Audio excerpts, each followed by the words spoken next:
Hi, my name's Kayce Douglas. I'm the elementary school counselor at Waller. I do the greeting in the morning, so I usually see every kid as they come into school. And so I can usually tell if something's off or see if someone's really disheveled or unkept. So maybe they haven't eaten until they came to school that morning, or they have clothes that are dirty or ripped or torn. No socks, that's a big thing, not wearing any socks, or their shoes are way too small. You watch TV, you watch the news, and you think, that's all over there.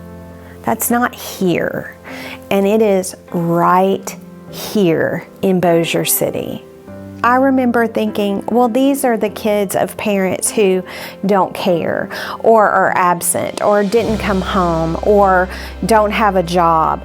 They're not. These are the children of parents who work 2 jobs, 3 jobs, do the very best they can and want the very best for their kids and are very present, but they just cannot get ahead. So when I first encountered North Point bringing the plethora of uniform boxes, they're labeled so beautifully and organized so well, it was like Christmas. The excitement of, I can't wait for so many kids to benefit from this. A couple of students this year have been in a shelter. They get to wash their clothes, but then they couldn't find their clothes, and their clothes were missing. That student came to school in a jogging suit, basically. The original idea of someone who doesn't really dig in is, well, this kid knew they had to wear a uniform and they just didn't. But then when you talk to him, he's like, well, I chose this jogging suit because the pants were kind of brown, like uniform shorts, and hoped no one would notice. So then we were able to get that child a uniform. I had a table at back to school night where parents in need could come up and request a uniform in their child's sizes. And so many parents were like, oh, I'm so glad you're doing this. I wasn't sure how I was going to send them to school next week. You know, it's just such a blessing. Food bags, it's very similar. Usually you can tell in the morning for breakfast. You have your picky eaters who go through the line and see what's being served, and then they're like, I'm good. And you have the ones who go through the line and then they'll ask if they can go through the line again. We let them. I don't know if we're supposed to, but we let them. So we have been blessed by other churches as well. Airline Church of Christ provides our weekly food bags for our students.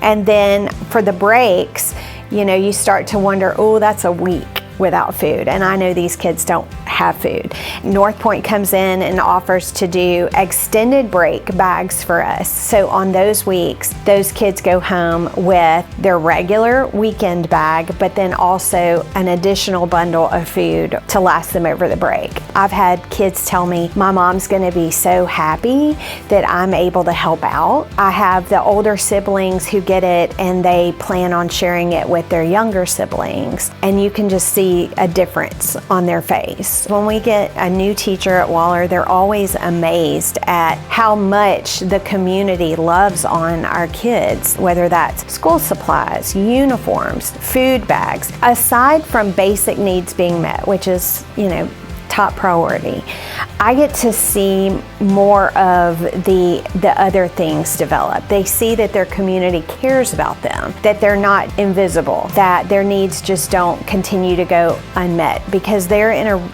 building full of adults who love them and care for them. We want them to know that this is what you do in a family, in a community. You love one another, you care for one another. To me, as a school counselor, is what is just so helpful for them to see that that's what you do.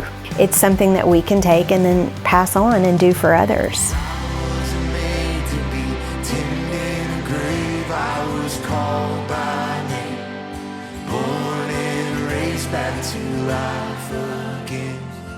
I was made for more.